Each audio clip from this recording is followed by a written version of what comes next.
പറഞ്ഞു. ഓക്കെ. അപ്പോ ഈ വ്യക്തിയും ഈ പറയുന്നതിൽ, അതായത് അതിനകത്ത് കുറെ എമൗണ്ട്സ് ഒക്കെ കാണിക്കുന്നുണ്ട്. സുധിച്ചേട്ടൻ മരിച്ചതിന് ശേഷം വരുന്ന അപ്പോ ആളുകളുടെ ചോദ്യമാണെങ്കിലും എല്ലാം എവിടേക്കാണ് ഈ പൈസ എല്ലാം പോകുന്നത്? സുധിച്ചേട്ടൻ മരിച്ചു കഴിഞ്ഞ് കുറെ പൈസ കിട്ടി, കോടികൾ കിട്ടി, ഞാൻ എടുത്ത് പൂഴ്ത്തി വെച്ചേക്കുക എന്നാണ് ആളുകൾ പറയുന്നത്. കറക്റ്റ് സുധിച്ചേട്ടൻ മരിച്ചതിന് ശേഷം 9-ന്റെ അന്നാണ് പൈസ സത്യം പറഞ്ഞാൽ ഞാൻ കിച്ചു നോക്കുക പൈസ വരുന്നുണ്ട്.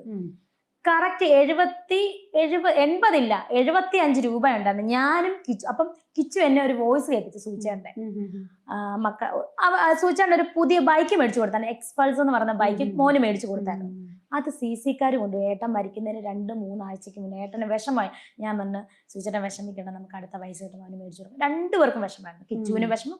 അപ്പം ഇതുവരെ കേൾപ്പിക്കാത്തൊരു വോയിസ് സൂചേട്ടൻ മരിച്ചു കഴിഞ്ഞ് കിച്ചു എന്നെ കേൾപ്പിക്കുക. അമ്മ അച്ഛന്റെ വോയിസ് കിട്ടും. ഞാൻ കേട്ടപ്പത്തേന് മക്കളെ, അച്ഛൻ അടുത്ത 2-ാം തീയതി സാലറി കിട്ടുമ്പോൾ എൻ്റെ മോന് ബൈക്ക് മേടിച്ച് തരാം, എങ്ങനെയും മേടിച്ചു തരാം.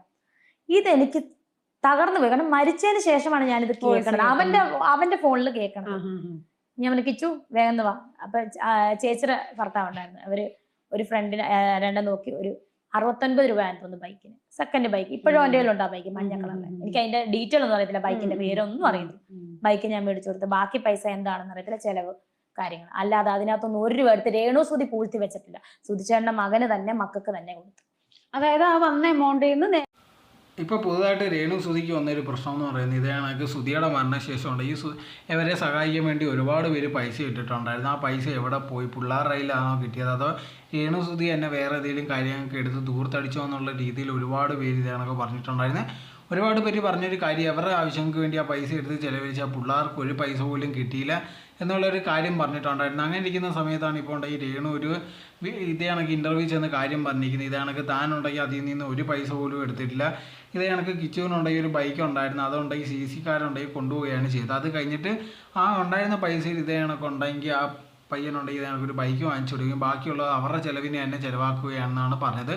സോ ഇതുണ്ടെങ്കിൽ ഇതിനെ തുടർന്നാണ് കുറച്ച് നാളുണ്ടെങ്കിൽ ഇതിനെപ്പറ്റി ആൾക്കാർ ഭയങ്കരമായിട്ട് ചർച്ച ചെയ്തിട്ടുണ്ടെന്ന്. രേണുവാണ് ഇതേ കണക്ക് പൈസ എടുത്ത് എന്തോ ചെയ്ത് ദൂരത്തടിച്ച് കളഞ്ഞത്, അല്ലെങ്കിൽ എന്തെങ്കിലുമൊക്കെ വാങ്ങി തീർത്ത്, അല്ലെങ്കിൽ അവരുടെ കുടുംബത്തിന് എന്തെങ്കിലുമൊക്കെ ചെയ്ത് ഇതേ കണക്ക് തീർത്തെന്ന് പറഞ്ഞ് ഒരുപാട് രീതിയിലൊക്കെ ഇങ്ങനത്തുള്ള സംസാരം വന്നിട്ടുണ്ടായിരുന്നു.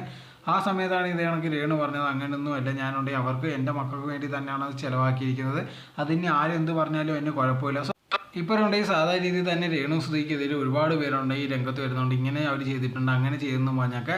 കാരണം ഇവർക്ക് തന്നെ ഇപ്പോൾ ഭയങ്കര നെഗറ്റീവായിട്ടുള്ളൊരു ഫെയിമാണ് ഉള്ളത്. അങ്ങനെ ഇരിക്കുന്ന സമയത്ത് ആരെന്ത് പറഞ്ഞാലും ഉണ്ടെങ്കിൽ അത് ഭയങ്കരമായിട്ട് പൊലിപ്പിച്ച് കാണിച്ച് അവരെ ഭയങ്കരമായിട്ട് നാറ്റിക്കാൻ വേണ്ടി ശ്രമിക്കുന്നത് ഇപ്പോഴത്തെ ഒരു ട്രെൻഡായിട്ട് മാറിക്കൊണ്ടിരിക്കുകയാണ്.